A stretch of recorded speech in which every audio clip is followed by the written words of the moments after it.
Buenos días. Vamos a aprovechar la postura que tenemos y así, inclinando los rostros, pues podemos elevar nuestra plegaria al Señor. Oremos. Padre, gracias por traernos a tu casa esta mañana. Gracias, Padre, por el testimonio de estos niños y de cómo tú estás obrando en sus vidas, Señor.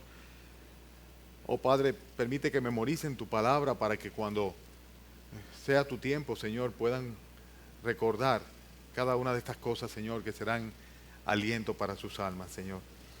También, Padre, queremos darte gracias por el esfuerzo de estas profesoras y profesores, Señor, que día a día se presentan delante de ti, rogándote que tú les uses para bendecir estas jóvenes almas, Señor. Te pedimos, Padre, que tú les recompenses. Queremos también, Padre, darte gracias por esta mañana traernos aquí a tu iglesia y tener la oportunidad de exponernos, Señor, a la influencia de tu Santo Espíritu mediante tu palabra bendita. Cumple tus propósitos, Señor, comenzando por mí mismo, Padre, y después en cada uno de los oyentes. Bendícenos, Señor, permite que nuestro ánimo y nuestra disposición, Señor, se aumente a fin de que no haya ningún cansancio ni letargo que impida, Señor, que recibamos las bendiciones. Te lo pedimos en el nombre del Señor Jesús. Amén. Pueden sentarse, hermanos. Estamos en el capítulo 17 de Éxodo. Éxodo capítulo 17. Estamos viendo aquí el ataque de Amalek. Recuérdense que los israelitas salieron de Egipto, pasaron el Mar Rojo con el portento, el poder de Dios que abrió el mar en dos. Luego de eso llegaron a Mara. En Mara se encontraron con 3 días sin agua.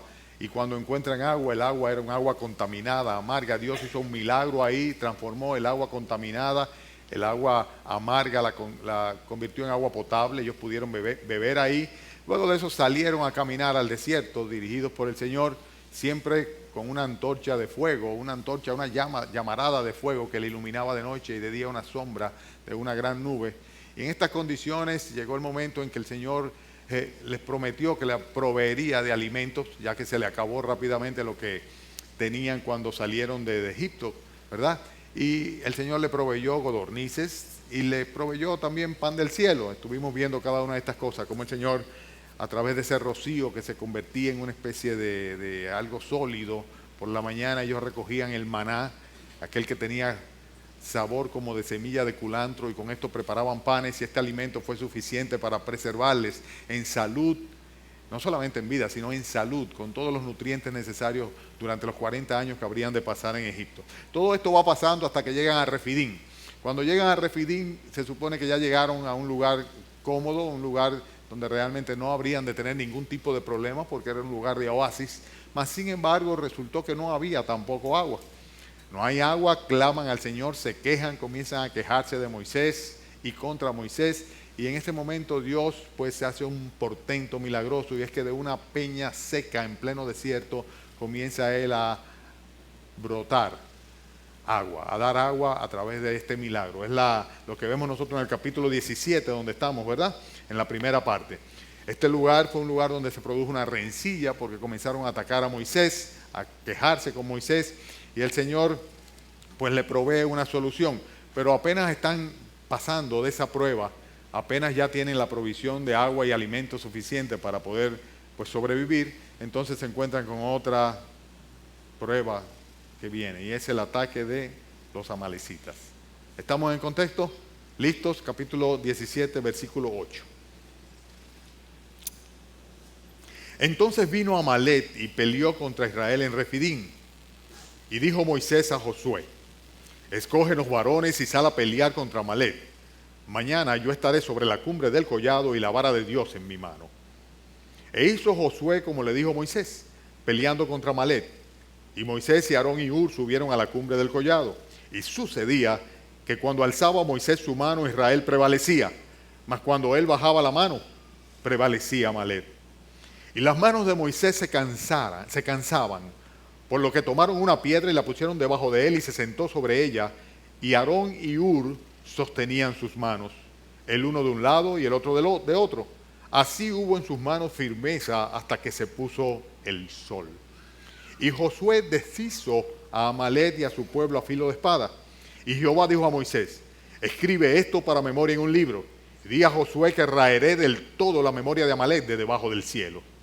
Y Moisés edificó un altar y llamó su nombre Jehová Nisi. Y dijo, por cuanto la mano de Amalek se levantó contra el trono de Jehová, Jehová tendrá guerra con Amalek de generación en generación. Bien, lo primero que nosotros vemos aquí es que hay una nación, un grupo, una nación, una etnia particular, la que le llama Amalek aquí, que ataca de un momento a otro al pueblo de Israel. Estamos hablando de un pueblo muy numeroso, de cerca de 2 millones de personas. Y estos amalecitas deben ser estudiados en cuanto a su estirpe, en cuanto a sus orígenes, porque se consideraba uno de los pueblos más antiguos de esta tierra, de la tierra de Canaán. Y de hecho es así. O sea, Amalek era el nieto de Esaú. Consecuentemente era una persona que tenía en sus orígenes o en su estirpe aquello que provenía de un hombre definido por la propia escritura como un hombre profano. Amalek o los amalecitas era una nación donde lo que le importaba era el día de hoy, lo terrenal, lo carnal, el satisfacer lo que su apetito, su carne le demandaba. Esta tribu fue una tribu nómada que se estuvo manejando en la región desértica alrededor del Mar Muerto durante muchos años, moviéndose de un lugar a otro, y lo que hacían para mantenerse era hacer incursiones. Eran, por así decirlo, diríamos guerreros, ¿no? Eran vándalos, tribus vándalas de guerreros que estaban todo el tiempo incursionando en otros poblados con el propósito de tomar de allí botín y a través de esto pues rescatar las riquezas. Eran, además de esto, considerados una tribu o un grupo étnico asesino, o sea, personas que mataban por puro placer de matar. Y de hecho, aquí vemos nosotros que aparece por primera vez atacando de sorpresa a la nación de Israel, al grupo que había salido desde Egipto. Y es interesante que lo que sucede aquí, acabamos de leer, comienza y se acaba solamente cuando en los días de Ezequías de un todo se cumple la profecía bíblica en la sentencia de Dios de que habría de exterminar este pueblo. O sea que los amalecitas se van a constituir en un pueblo que va a ser adversario y enemigo de Israel durante muchos años. Y una vez y otra vez van a tratar de destruir a Israel. Evidentemente, esta tribu completamente hostil estaba atacando al pueblo equivocado. Se estaba equivocando porque estaba atacando al pueblo del Señor, a un pueblo que estaba siendo guiado por el Señor. David y tanto Saúl como David, los dos van a tener que pelear en contra de ellos y se van a convertir en un verdadero dolor de cabeza. Pero finalmente Dios va a exterminarlo completamente y lo va a hacer precisamente porque agreden a su pueblo. Pero vamos a hablar de eso un poquito más adelante. Yo quiero enfatizar que las enseñanzas de este pasaje vienen en pareja, de dos en dos. Y por eso les voy a dar el contenido del mensaje desde antes de predicarlo. En primer lugar, nosotros vamos a ver dos pruebas consecutivas que se le presentan a la nación. En segundo lugar, vamos a ver dos ámbitos distintos de lucha en las cuales tienen que librar ellos. En tercer lugar, vamos a ver dos líderes que son entre sí completamente codependientes. En cuarto lugar, dos manos de distintas fortalezas. En quinto lugar, dos ayudas completamente necesarias. Sexto lugar, dos conclusiones importantes y finalmente dos manifestaciones de gratitud. O sea, de dos en dos. Dos. Y esto lo vamos a analizar nosotros ahora. ¿Tienen sus Biblias? ¿Están alertas? ¿Despiertos? ¿No hay cansancio? Pues vamos a aprovechar las enseñanzas de la palabra de Dios. Le decía a mi hermano Oscar que esta mañana el Señor, estudiando, me ha estado predicando a mí mismo. Y yo creo que me voy a predicar a mí mismo y espero que también sea de bendición para sus propias vidas. Lo primero que vemos, hermanos, aquí es que se presentan dos pruebas una tras de otra. O sea, no acababan de salir de la situación difícil en que estaban muriéndose de hambre, de sed, pasando sed en el desierto cuando el Señor tiene que mandar agua de la roca, sino que ahora, cuando ya entonces estaban saciados y tranquilos, viene un segundo ataque. Y este ataque es el ataque de Amalek. La primera ocasión hubo una rencilla que se le llama aquí la rencilla de Meriba. Meriba significa rencilla, o sea, porque el pueblo altercó, y en ese caso altercó contra Moisés. O sea, aparentemente el blanco era Moisés, pero es interesante que vimos la semana pasada que Dios enseñó a ellos que no estaban atacando a Moisés, sino que cuando atacaban a Moisés realmente era contra ellos Era contra el propio Dios que ellos se habían rebelado. Fíjense que dice el versículo 7, chequen en sus Biblias, que llamó el nombre de aquel lugar Masash y Meriba por la rencilla de los hijos de Israel. ¿Y qué dice luego? Dice, y porque tentaron a Jehová diciendo, ¿está Jehová entre nosotros o no?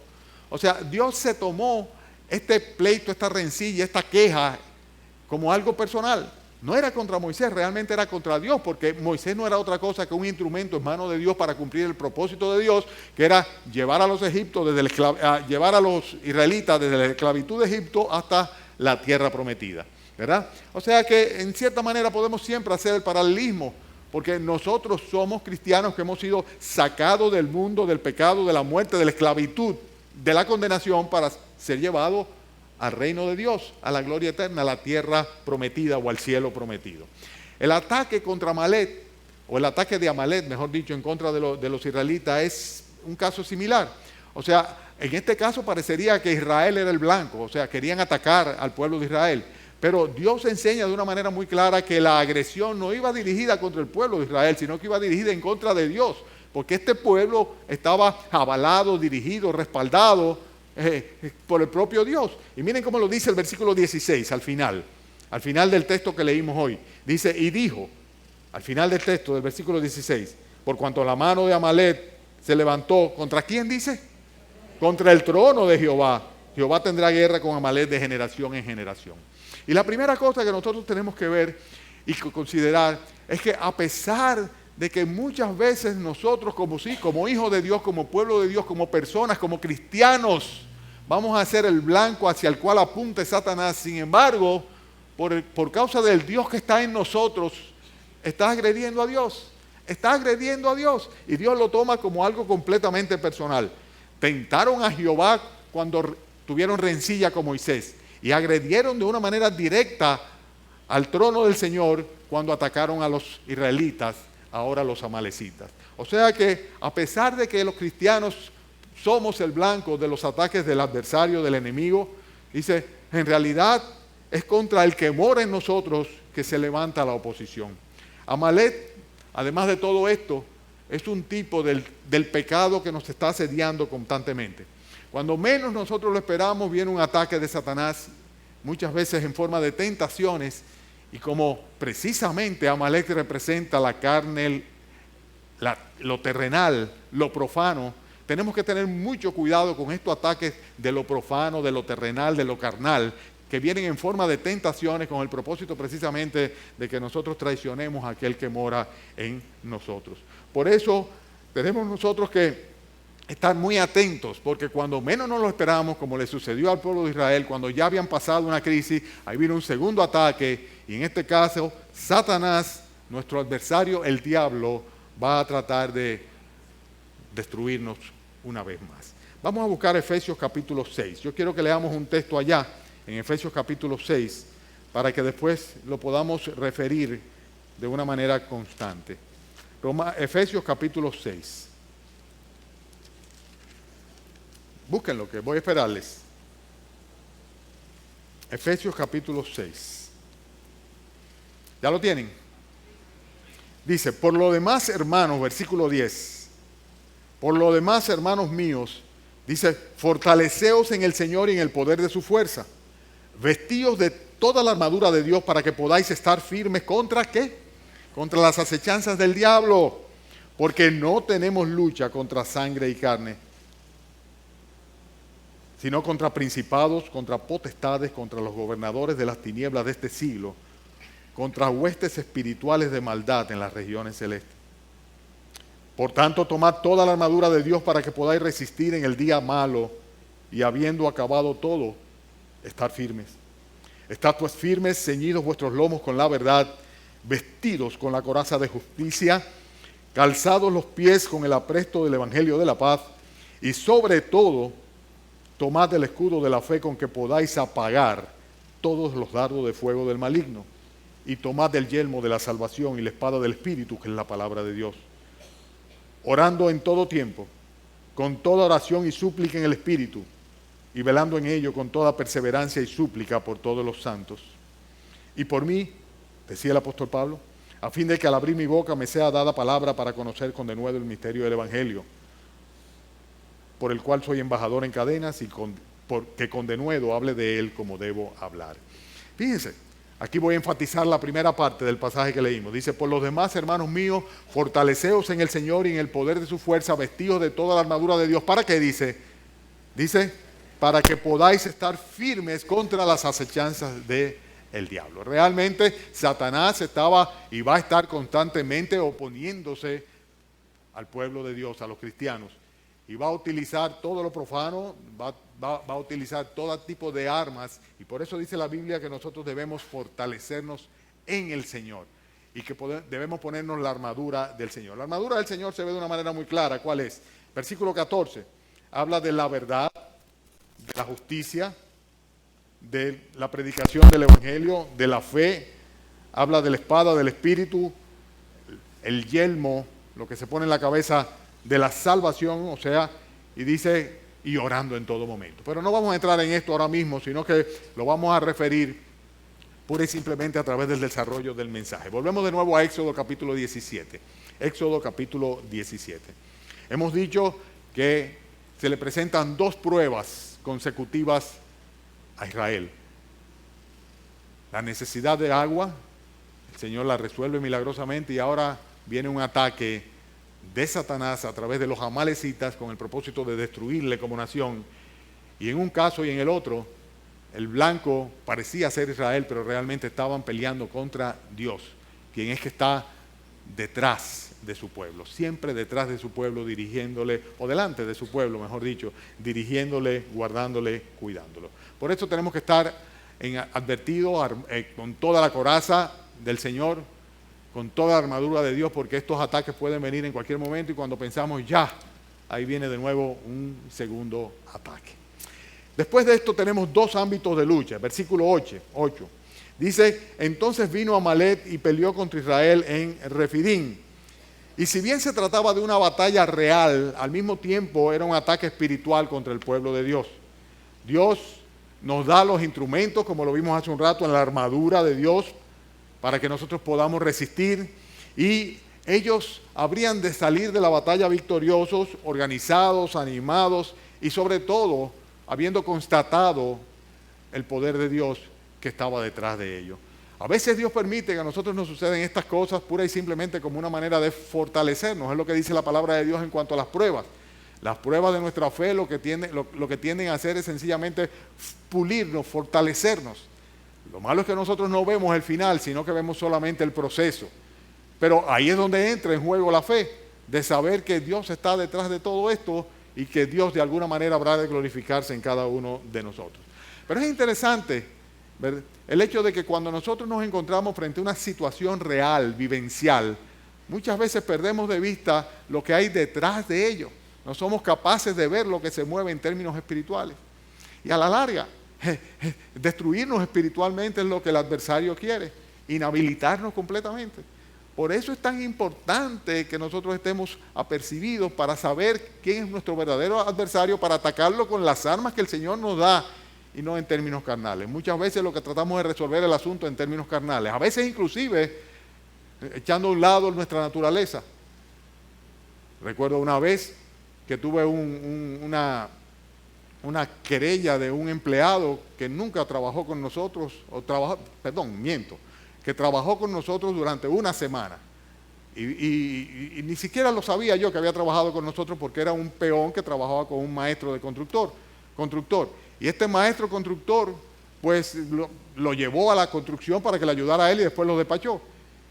Y sin embargo, ese peón fue a la Secretaría de Trabajo y dijo que llevaba 6 meses trabajando con nosotros, que lo habían despedido injustificadamente y muchísimas cosas, ¿verdad? Evidentemente no era así y nosotros consultamos con la persona que nos asesoraba como abogado, un señor ya de mucha experiencia, de mucha edad, y me dice, eso no es problema, todo lo que tenemos que decir es que él llegaba borracho todos los días, ¿verdad?, a la obra y que por eso hubo que despedirlo. Y para eso llevamos al maestro y llevamos 2 o 3 testigos más. Y yo dije, no podemos hacer eso, porque eso no es verdad, ¿verdad? Entonces me decía, ajá, ¿verdad? No es verdad, te están atacando a base de mentira y tú no quieres utilizar entonces las armas de defenderte. Y muchas veces nosotros decimos, bueno, pues está bien entonces, y consentimos con cometer una falta, ¿verdad?, no confiando en el Señor utilizando armas terrenales, carnales, como es la mentira. Y con esto sencillamente nosotros lo que estamos haciendo es neutralizándonos desde el punto de vista espiritual a fines de poder utilizar los recursos espirituales que la armadura de Dios nos da. Por eso, hermanos, tenemos que tener muy claro de que hay dos ámbitos de lucha. O sea, el ámbito espiritual y el ámbito terrenal o carnal, ¿verdad? O sea, son dos cosas que son completamente distintas, pero que sin embargo se presentan al mismo tiempo. Y debemos discernir a fin de no equivocarnos en cuanto a la forma de combatirla. La tercera cosa, hermanos, es que vemos aquí dos líderes. Estos líderes se caracterizan por ser codependientes.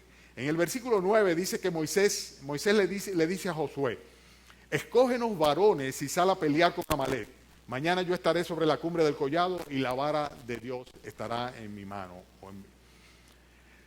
Fíjense que esta batalla debía de librarse en dos frentes, ¿verdad? ¿Por qué? Porque son dos ataques. Había un ataque real, o sea, había un grupo armado ahí, ¿verdad?, que iba a destruirlos, a matarlos. Pero por otro lado era una batalla espiritual, como acabamos de decir. Y aquí vemos cómo se conjugan las dos partes. Por un lado, Moisés le dice a Josué: prepárate, vamos a librar la batalla. Pero por otro lado le dice: yo voy a estar parado en el monte, dice, y voy a estar ahí con mis manos levantadas. La actitud de la oración, del clamor al Señor. Más que esto, le dice inclusive: con la vara de Jehová en mi mano. Aquella vara con la cual el Señor había permitido que tocando el mar se abriera en dos. Aquella vara que había producido, por la gracia del Señor, prodigios en el nombre de Dios en la tierra de Egipto.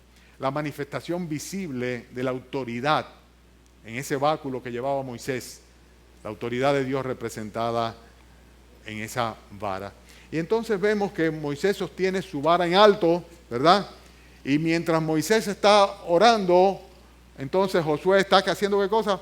Peleando la batalla. Y hay una correlación, una codependencia. Es interesantísima esta ilustración. Esta es la primera vez que se menciona a Josué en las Escrituras. La Escritura nos enseña que en el capítulo 11 de Números, de que Josué estuvo al lado de Moisés desde su niñez, desde su juventud, por decirlo así. Era una especie de asistente o ayudante de Moisés. Y él va a estar con él todo el tiempo y va a terminar siendo aquel que tome la antorcha de la dirección del pueblo, y finalmente va a ser Josué y no Moisés quien entre a la nación de Israel en la tierra prometida, en la tierra de Canaán. Moisés no va a llegar, sino a verla de lejos, pero va a morir antes de entrar en la tierra prometida. Este personaje de Josué, que significa el Señor es salvación, era de la tribu de Efraín, y es un joven que desde pequeño puso su corazón en servir a Dios. Y con fidelidad lo hizo al lado de Moisés. Y cuando llega el momento en el cual se necesita un capitán que dirija a la nación de Israel, que en cierta manera la organice, porque acuérdense que estamos hablando de personas que eran pastores de ovejas, ¿verdad? Ahí emerge con la circunstancia y con la oportunidad la persona de Josué. Es el candidato natural. Moisés le dice, él asume su rol sin ningún tipo de titubeo y logra que un pueblo contradictor, murmurador, quisquilloso, se reúna y pueda librar la batalla y llevarlo a cabo con éxito.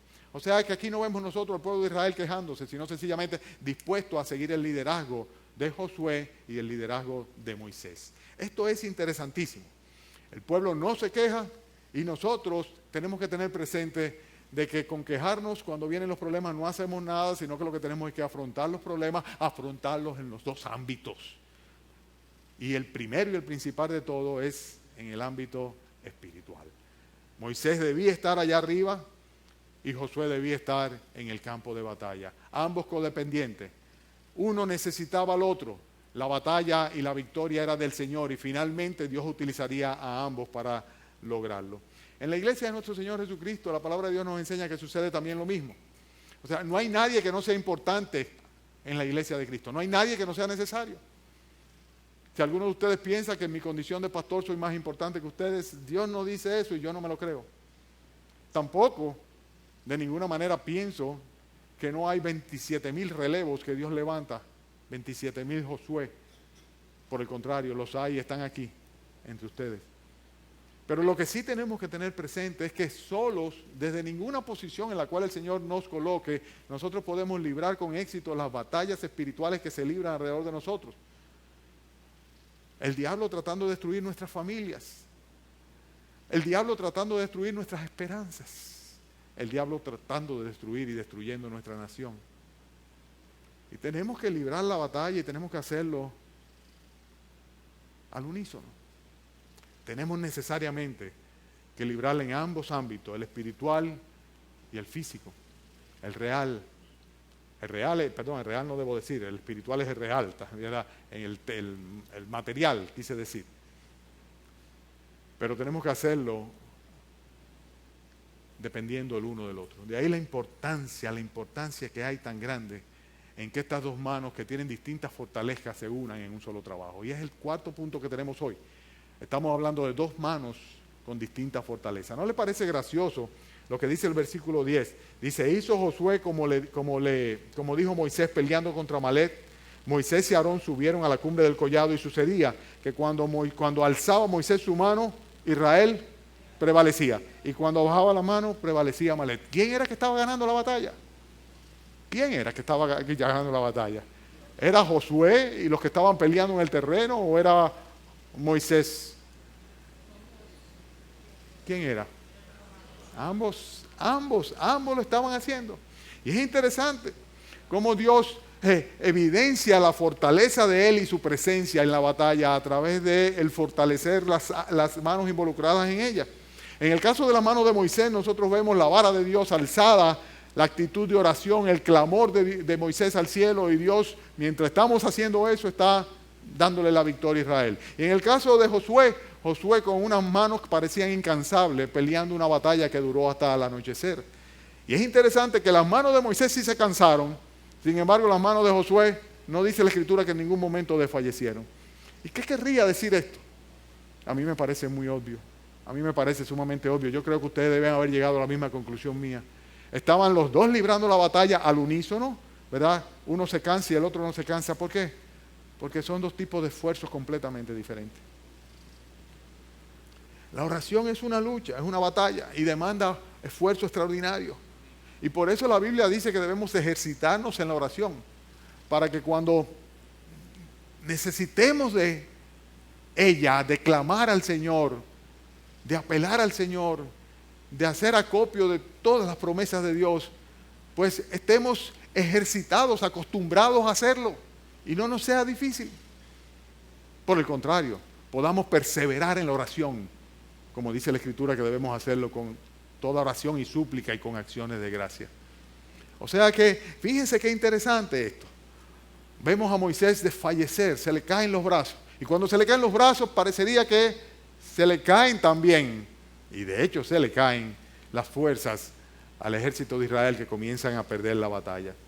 Y es interesante que nosotros podemos hacer un paralelismo también aquí y ver cómo Cristo para el cristiano se convierte en nuestro Josué, pero también en nuestro Moisés. O sea, Josué, capitán de los ejércitos de Israel, y en este sentido Cristo es el capitán de los ejércitos que pelea las batallas de sus hijos. Pero también nosotros vemos aquí a Moisés, ¿verdad? Que como Cristo está intercediendo, y Él que vive para siempre intercediendo constantemente delante del trono de Dios, siendo completamente consciente de nuestras debilidades, porque Él estuvo aquí, como diríamos en una manera bastante vulgar, en nuestro pellejo, se hizo carne y padeció igualmente que nosotros. Hermanos, hemos visto dos pruebas que se le presentaron consecutivamente a la nación de Israel: la falta de agua y el ataque de Amalek.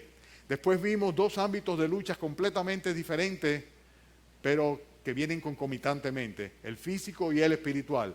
Después vemos a dos líderes que eran completamente codependientes, Moisés y Josué. Como nosotros los cristianos nos necesitamos el uno al otro, somos codependientes el uno al otro. Y luego vemos nosotros dos manos con diferentes fortalezas, la mano de la oración y la mano de la acción.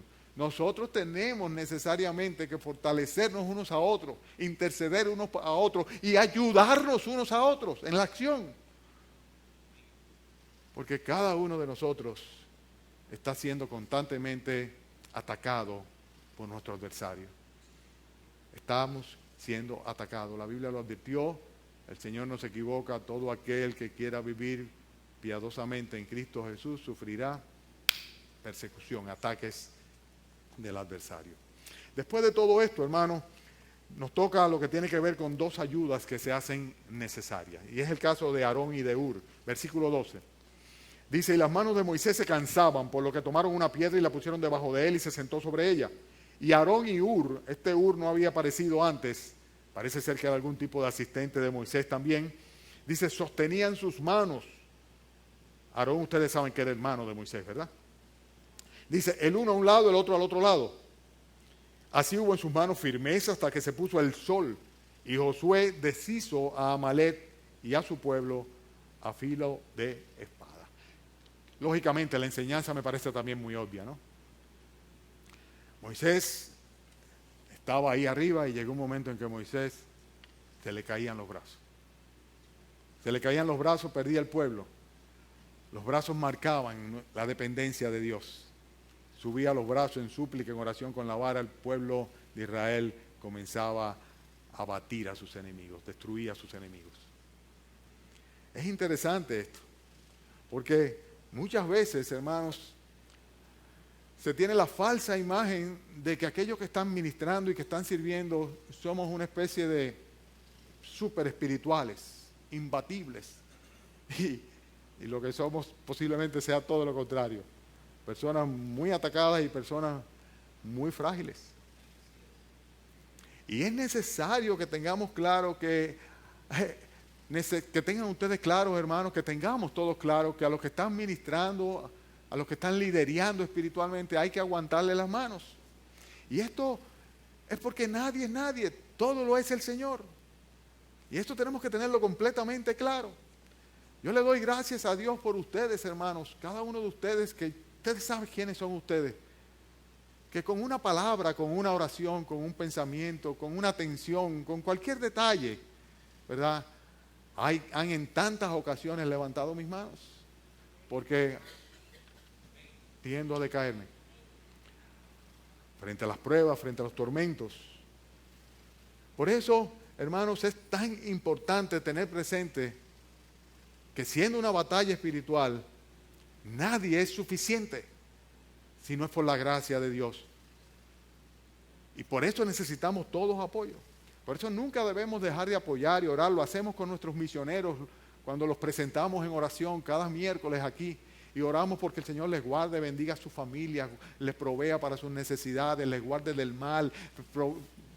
Cada cosa, cada detalle prospere las obras en las cuales ellos están. ¿Por qué? Porque los líderes espirituales necesitan quienes le levanten las manos, quienes oren por ellos, quienes alcen las manos.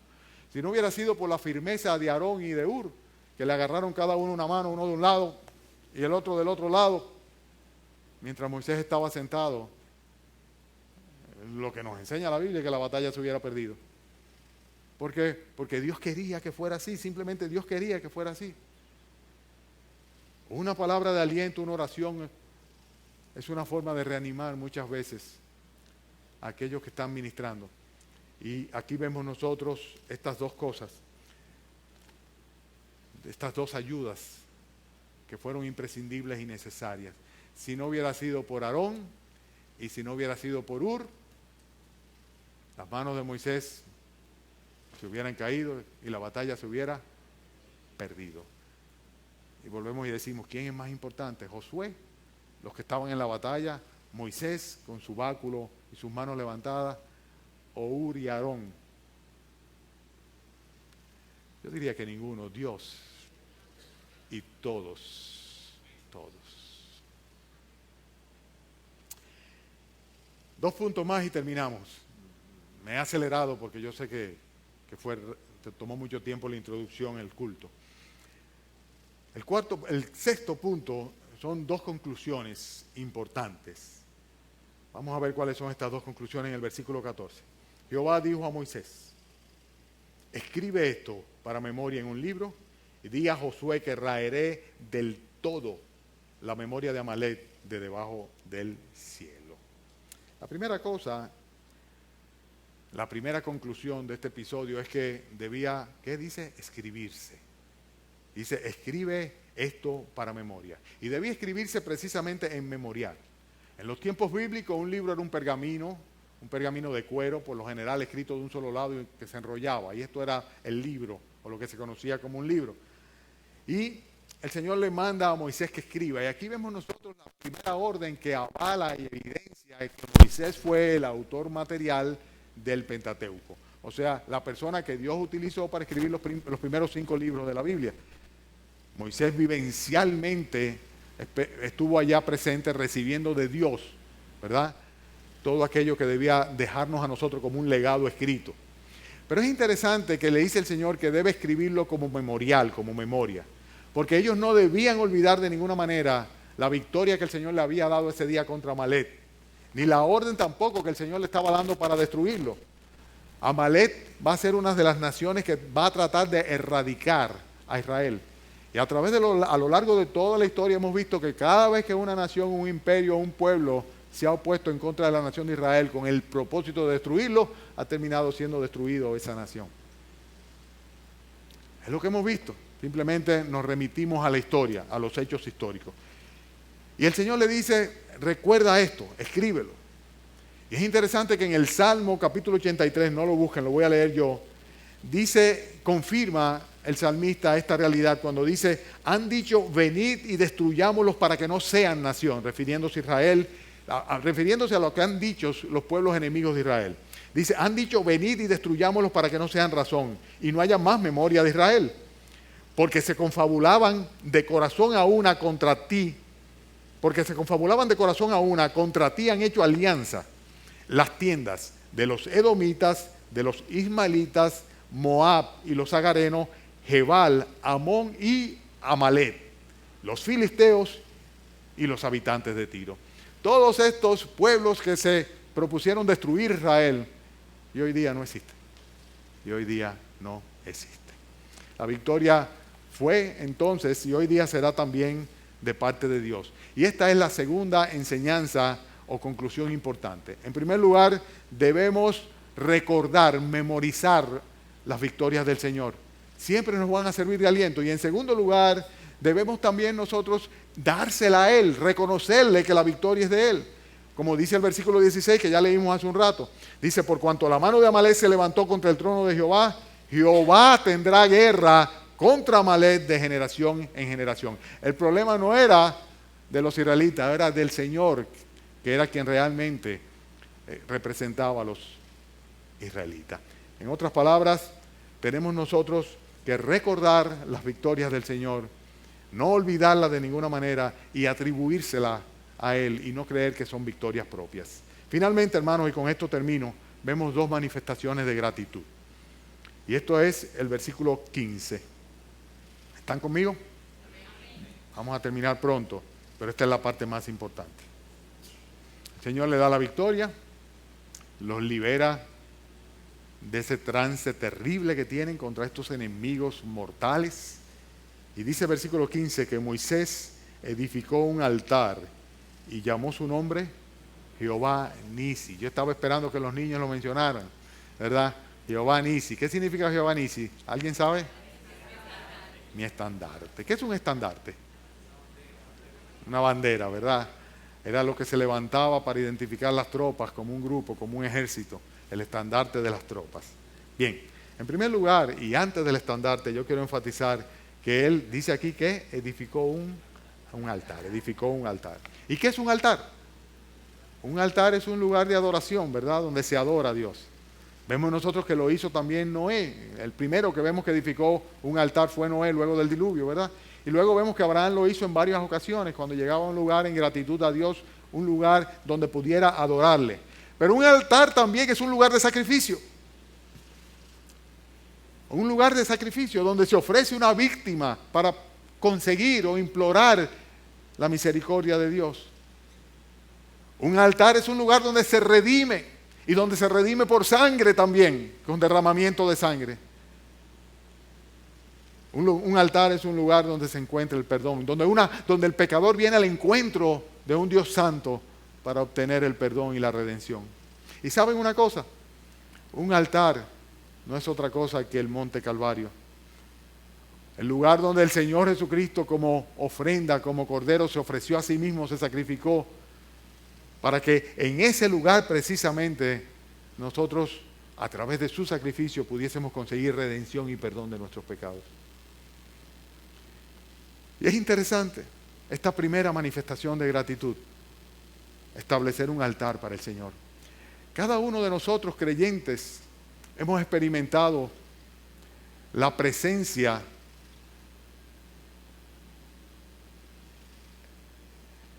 en ese altar que se llama el Calvario.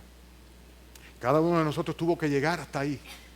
Tuvo que ver a Jesucristo crucificado por nuestros pecados y reconociéndole como Dios y Salvador, clamar a Él pidiéndole perdón. Pero cada uno de nosotros también tiene la responsabilidad de poner en nuestro corazón un altar donde permanentemente nosotros adoremos al Señor, le honremos y donde vengamos a Él con ofrendas y sacrificios espirituales. La Biblia nos habla muchísimo sobre esto. Y la primera pregunta que yo puedo hacer en esta noche, como forma de en esta mañana como forma de conclusión es, ¿has estado tú en el Calvario y has llegado tú al altar y has visto a Jesucristo crucificado como una ofrenda para el Padre a fin de que tú puedas tener perdón? ¿Has pedido a Él en ese lugar perdón? Porque si no lo has hecho, todavía no eres capaz de establecer un altar en tu corazón para adorar y honrar al Señor. Pero si lo hiciste, hermano, en ese caso no tenemos que ir muy lejos. Ya Cristo se ofreció una sola vez por los pecadores, ya derramó su sangre una vez y para siempre. Ya completó la redención nuestra. Pero ahora nosotros debemos ofrecer al Señor sacrificios espirituales, fruto de labios que profesen su nombre. Y esto es lo que la Biblia nos enseña. Venir ante el Señor cada día. Como decía el salmista, de mañana me presentaré delante de ti y esperaré. Buscar el rostro del Señor cada día para desde lo más profundo de nuestro corazón decirle, Señor, aquí estoy para honrarte. Esta es la primera cosa que nosotros vemos como una manifestación de gratitud de parte de Moisés en nombre del pueblo de Israel por el hecho de haberle dado la victoria. Y nosotros tenemos que hacer igual. Tenemos que día a día venir ante el Señor para manifestarle nuestra gratitud. Y finalmente la otra cosa es que les llamó a este altar, Jehová es mi estandarte, mi pabellón, mi bandera, mi escudo. Y también nosotros, hermanos, igualmente debemos tener al Señor como nuestro baluarte, como aquel que nos representa, aquello que nos identifica, aquello que nos da, por así decirlo, sentido, más que como grupo, como pueblo del Señor. Y debemos siempre tenerlo muy en alto. Eso es lo que somos, pueblo de Dios. Pueblo de Dios bajo su cuidado. Y yo le pido perdón al Señor por las tantas veces que parece que esa realidad se aparta de mi mente. Porque real y efectivamente Él es nuestro baluarte, Él es nuestro estandarte, aparte de ser nuestra confianza y aparte de constituirse en nuestra victoria, en nuestro poder. Pues pedimos al Señor que aquel que es poderoso para guardarnos hasta el día en que estemos en su presencia, pues bendiga a cada uno de ustedes, hermanos, y les permita de todo corazón hacer de Él su bandera. Jehová Nissi, su bandera, su estandarte. Amén. Oremos, hermano. Padre, oramos a ti, Señor. Damos gracias, Padre, por esta enseñanza. Gracias, Padre, porque así como no vienen solas o solos los problemas, las pruebas, Señor, tampoco vienen solas tus bendiciones. Y tampoco, Señor, se presentarán delante de tu trono solas nuestras acciones de gracia. Bendice a tu pueblo, Señor. Libra nuestras batallas. Enséñanos, Señor, a depender de ti y a utilizar los recursos que tú nos das, Señor. Y danos una visión espiritual de cada circunstancia. Rogamos, Señor, por tu protección. Rogamos, Señor, que tú seas nuestro estandarte, nuestro pabellón, nuestra bandera. En el nombre de Cristo Jesús. Amén.